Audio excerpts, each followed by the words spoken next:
everyone.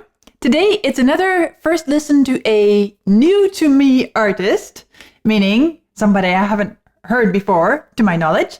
And that is Carly Simon with her song, You're So Vain. Carly Elizabeth Simon is an American musician, singer, songwriter, and author. AllMusic called her one of the quintessential singer-songwriters of the 70s. Simon was inducted into the Songwriters Hall of Fame in 1994. She was honored with the Boston Music Awards Lifetime Achievement in 1995 and received a Berklee College of Music Honorary Doctor of Music degree in 1998. In 2012, she was honored with the Founders Award from the American Society of Composers, Authors, and Publishers, and in 2022, she was inducted into the Rock and Roll Hall of Fame.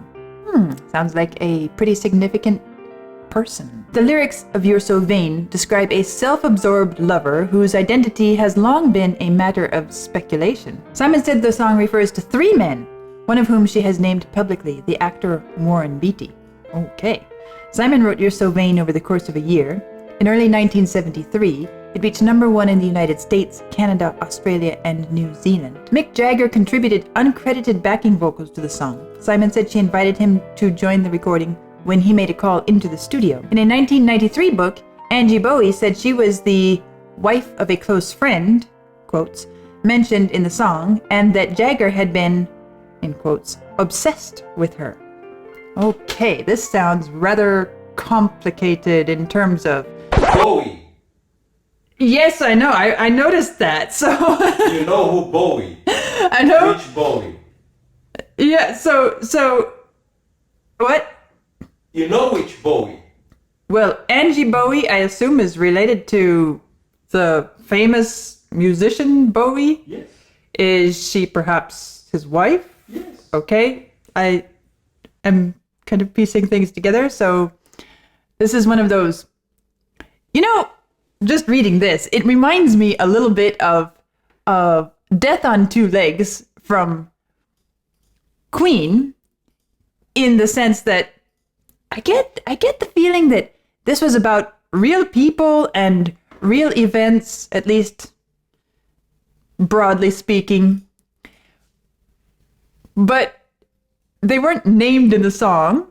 I haven't heard the song yet. I don't know how flattering or unflattering it is. I remember how cutting and venomous Death on Two Legs was. But I get the feeling that this is maybe in the same vein. I have no idea. Let's listen. Son of a gun.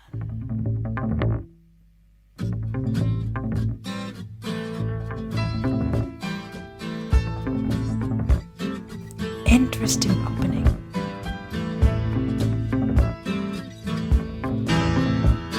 You walked into the party like you were walking onto a yacht.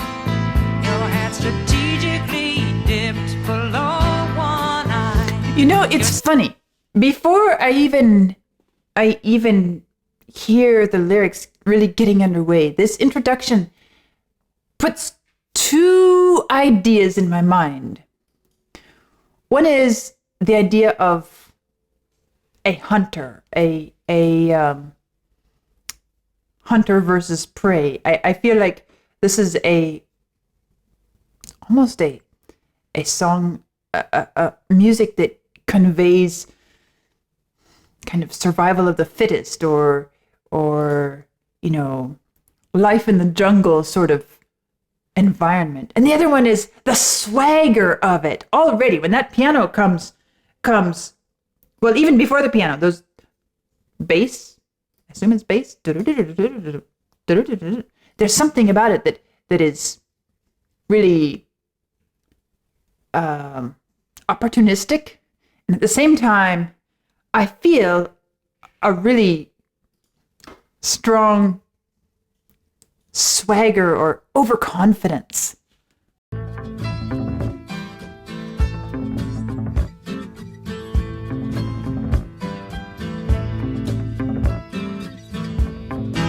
This piano, when he steps in, it's almost like that's entering the room. Your hat strategically dipped below one eye. Your scarf, it was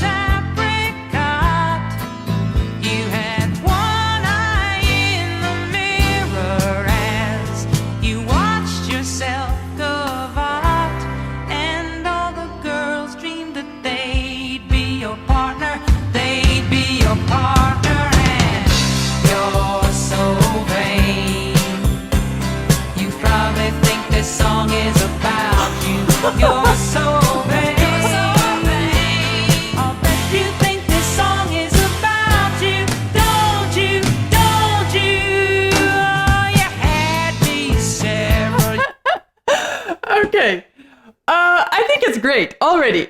I like the way it is so vivid in its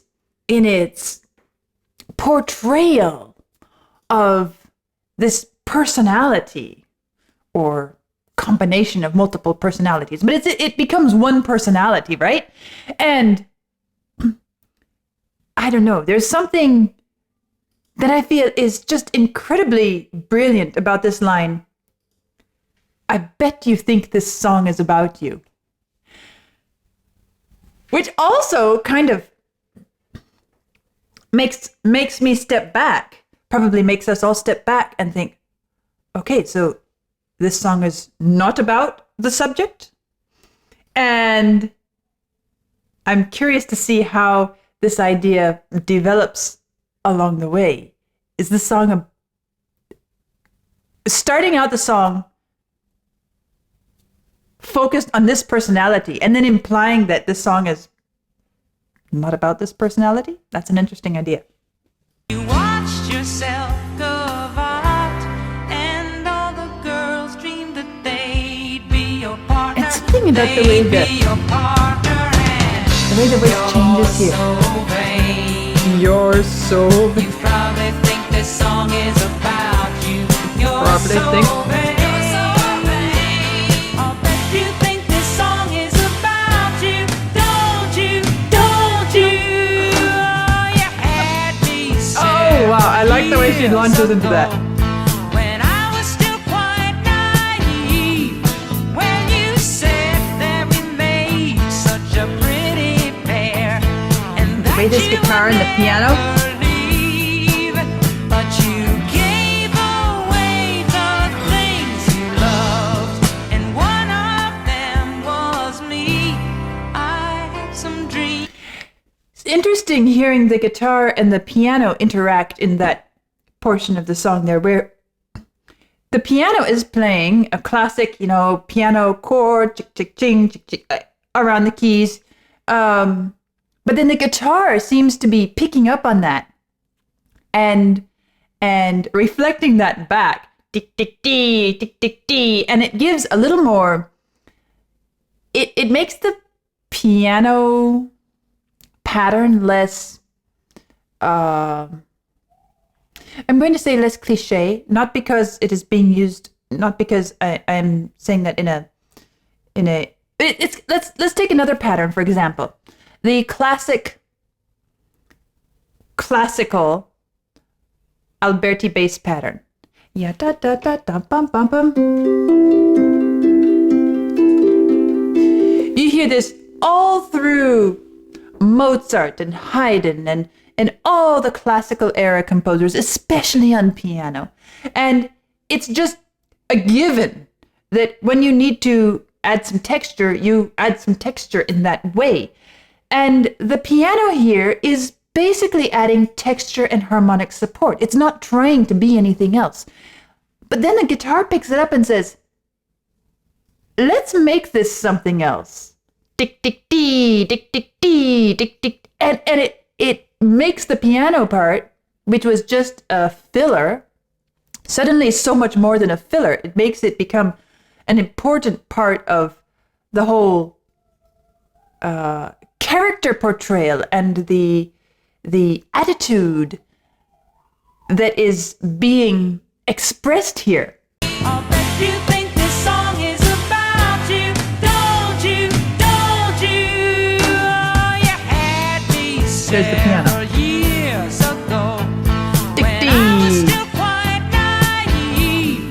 When you said that we made Tick, such tick, a dee. pretty pair, and Tick, that tick, you dee. would never It's- leave. But you gave away the things you loved, and one of them was me.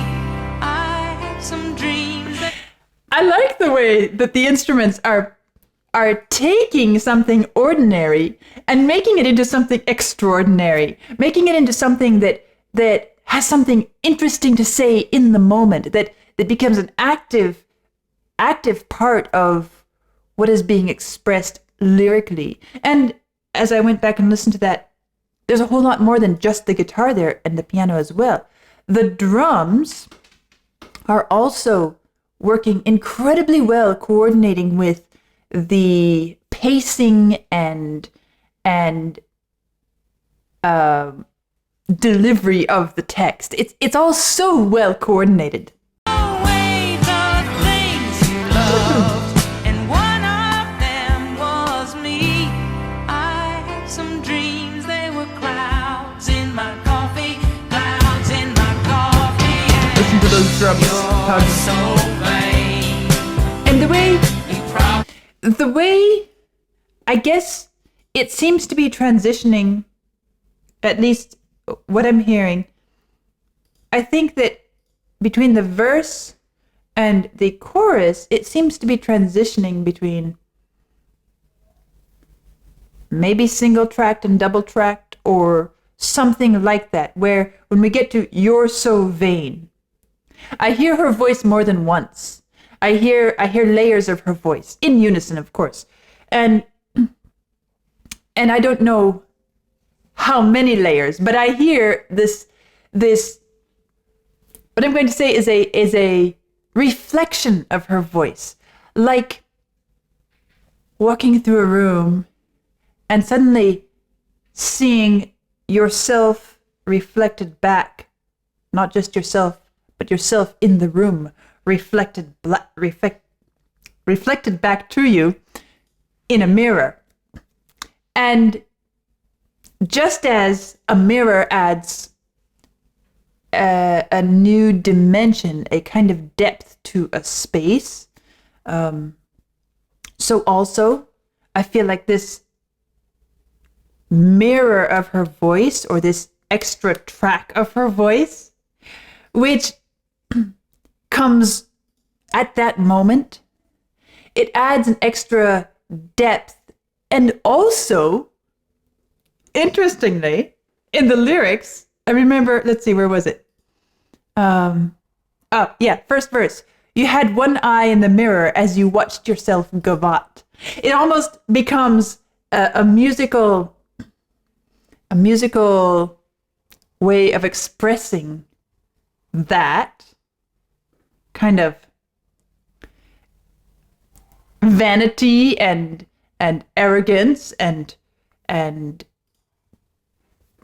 egotistical pride, and at the same time it adds a different kind of expression too, meaning it's an underlining of the words "you're so vain."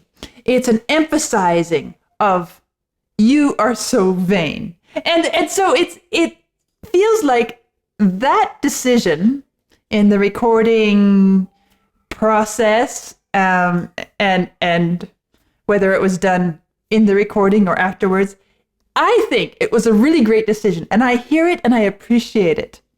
But you gave away the This is just the voice singing. loved, and one of them was me.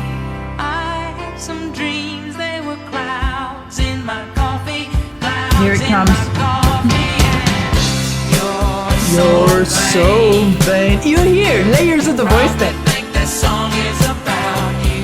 You're so but it's not a chorus of voices. I'll bet you think It's this just- song is about you. Don't you, don't you, don't you? That's great.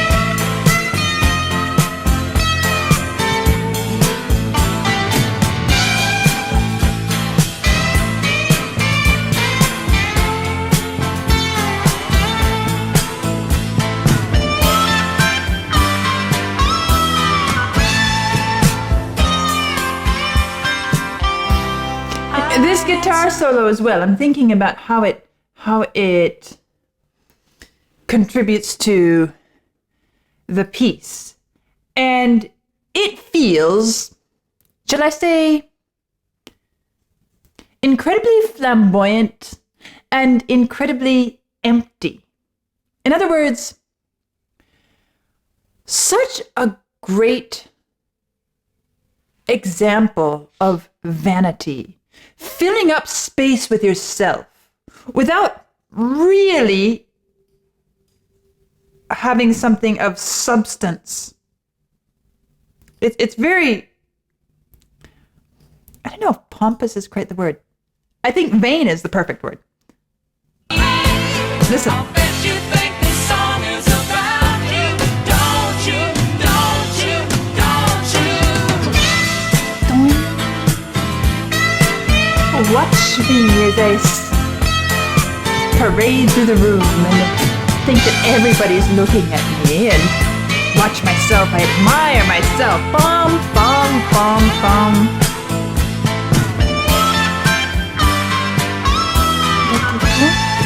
I think it's partly, I had some dreams. I think it's partly the tone of the guitar that helps to portray this. Because it has, I'm going to say, a rather clarinet-like sound. It's a bit reedy, but there's a kind of smoothness to it as well. And I think that as that little guitar solo progresses and you start to hear that reedy, fluty quality, it's one of the things that I think helps it to feel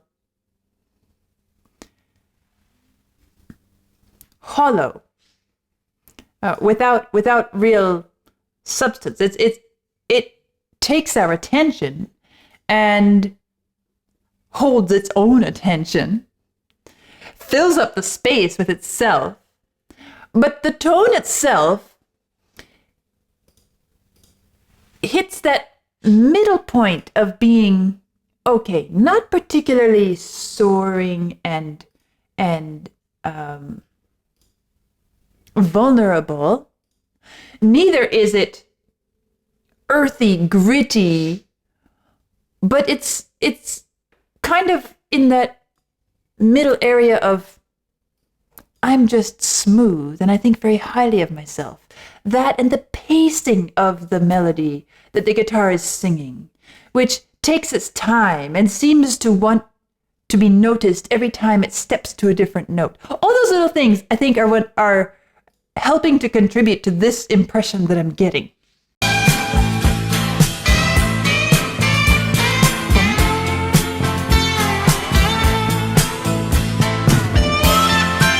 Right here.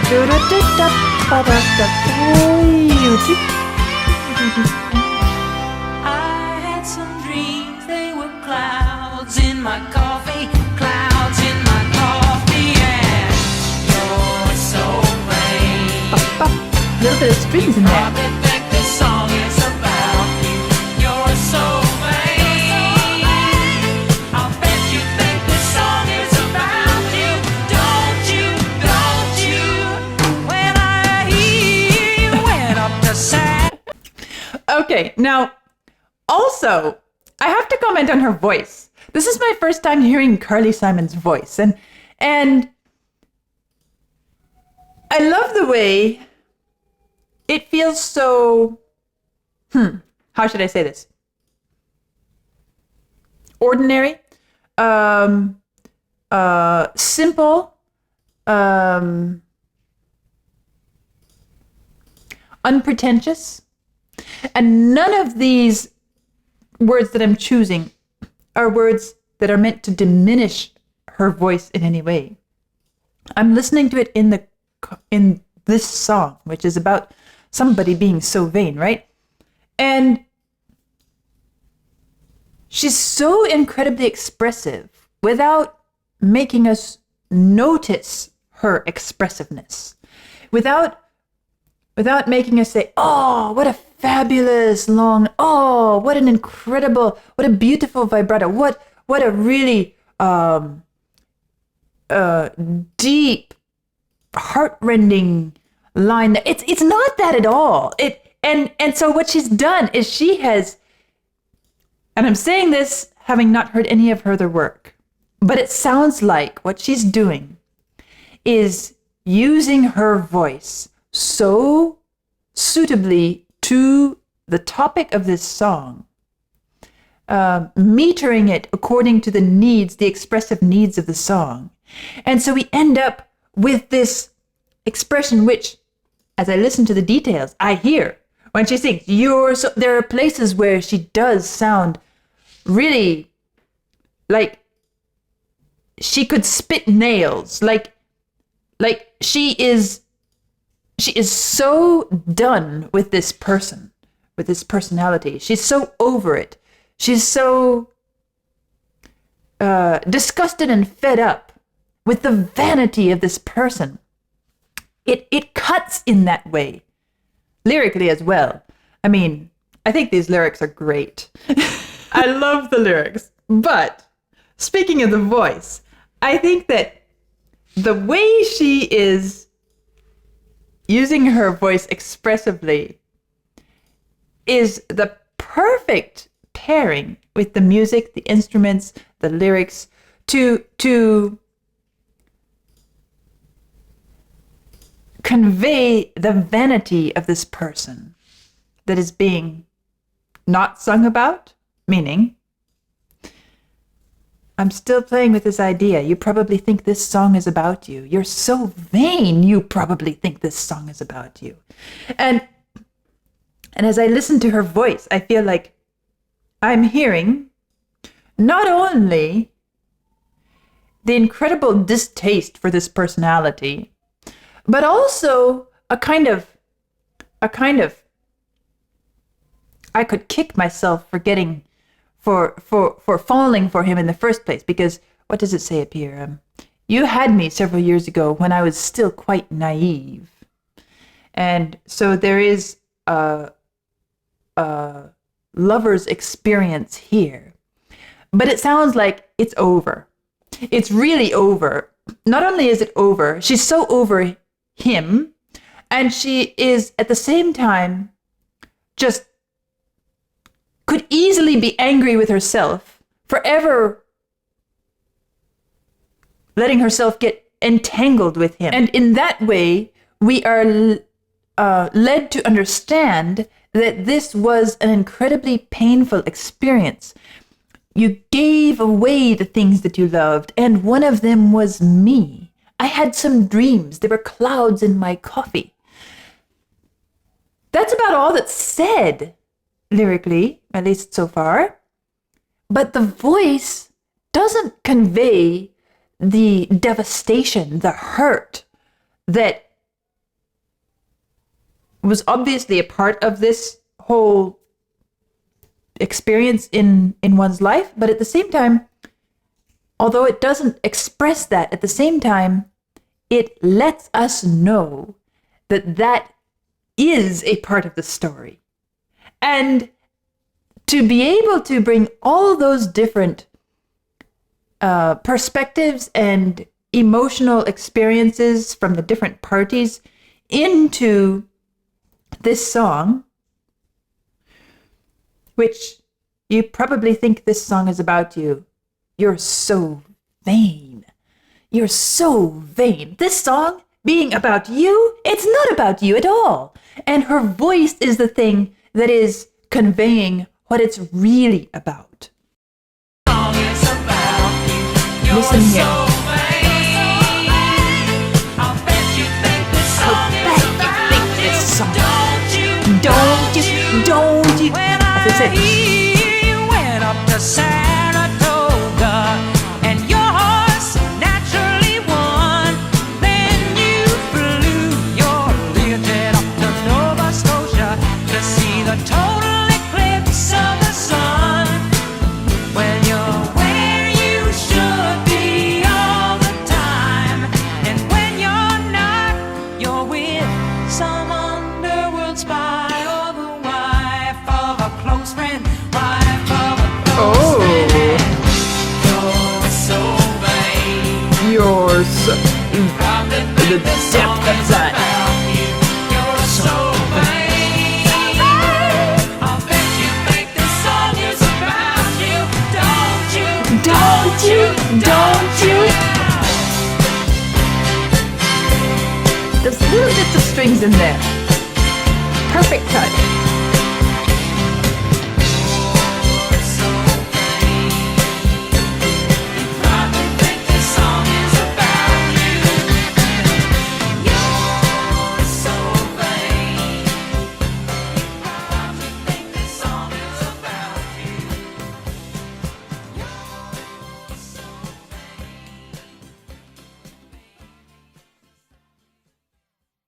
What a song. Well, I have to say that I had no clue what this song was going to be like, but just as I said before I heard it, I couldn't help but thinking of Death on Two Legs by Queen as I read the introductory material. I think this is totally in the same league. Death on Two Legs, You're So Vain, and what is that Beatles one? Taxman or something like that. Also, another Beatles one that comes to mind is actually Norwegian Wood, because of all the background to that one as well. So this one feels like it fits in kind of the top tier rock music expressions of life experiences and personality portraits and those kinds of things. It also makes me remember some of the other female artists from that general era that I've listened to. I guess I've heard Joan Baes and, of course, Joni Mitchell. I just finished a full album listen to Joni Mitchell's album Blue, and Carole King.